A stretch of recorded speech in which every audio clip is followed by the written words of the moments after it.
ചെറിയൊരു കംപ്ലയിൻറ്റ് ഉണ്ടായിരുന്നുള്ളൂ. അതിൻ്റെ സ്വിച്ച് ഒന്ന് അഴിച്ച് ക്ലീൻ ചെയ്തപ്പോൾ സംഭവം റെഡിയായി. നേരത്തെ എവിടെയോ ഇത് ചെക്ക് ചെയ്തപ്പോഴത്തേക്കും അതിൻ്റെ റിലേ എന്തോ മാറ്റി വെക്കണമെന്ന് പറഞ്ഞു. അതുപോലെ തന്നെ ഒരു മോട്ടറിലേക്കുള്ള കണക്ഷനും വിടിയിപ്പിച്ചിട്ടേക്കുമായിരുന്നു. നമ്മളത് റെഡിയാക്കി.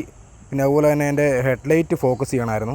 അപ്പോൾ അതും ഇത് രണ്ടും കൂടി ചെയ്തിട്ട് നമ്മളൊരു 10-20 മിനിറ്റ് കൊണ്ട് നമ്മൾ വണ്ടി കൊടുത്തു കേട്ടോ. വണ്ടി അടിപൊളിയാക്കി. ഇപ്പം കറക്റ്റായിട്ട് ഹെഡ്ലൈറ്റിൻ്റെ അതും കറക്റ്റായിട്ട് ചെയ്തു. പിന്നെ അതുപോലെ തന്നെ ഇതൊരു ഒമിനിയാണ്. ഒമിനി നമ്മുടെ ബ്രേക്ക് ഡൗൺ അസിസ്റ്റൻസിന് വേണ്ടി നമ്മളെ വിളിച്ചതാണ്. അപ്പോൾ അതിൻ്റെ ബാലൻസ് റാഡിൻ്റെ ഫൗണ്ടേഷൻ പോയിട്ട് വണ്ടിയുടെ ടയർ ചിരിഞ്ഞ് പോയിട്ട് ഒരു മതിലേ ചെന്ന് ഇടിച്ചാൽ. അപ്പോൾ നമ്മളത് മൊത്തം അതിൻ്റെ ലോറാമും ബാലൻസ് റാഡ് ഫൗണ്ടേഷനും ഇങ്ങനെ ക്വാർട്ടർ പാനലും എല്ലാം മാറി റെഡിയാക്കി. അപ്പോൾ അതിന് ചെറിയ തട്ടലും കൂടി ഉണ്ടായിരുന്നു. വണ്ടി ഒരു സൈഡിൽ ഒരു പോസ്റ്റേ ചെന്ന് ഇടിച്ചിട്ടുണ്ടായിരുന്നു. അപ്പോൾ ആ ഒരു സംഭവം കൂടി നമ്മൾ പുട്ടിയൊക്കെ ഇട്ട് അതും റെഡിയാക്കി വണ്ടി അടിപൊളിയാക്കി കിണ്ണനാക്കി വണ്ടി നമ്മൾ കൊടുത്തു കേട്ടോ. അത് ഒരു ദിവസം കൊണ്ട് ചെയ്ത വർക്കാണ് കേട്ടോ മൊത്തം. അപ്പം കോട്ടയത്തിനടുത്തുള്ളവർ ആരെങ്കിലും ഉണ്ടെന്നുണ്ടെങ്കിൽ വണ്ടി പണിയുമായിട്ട് ബന്ധപ്പെട്ടുണ്ടെങ്കിൽ കോൺടാക്റ്റ് ചെയ്താൽ മതി. താങ്ക്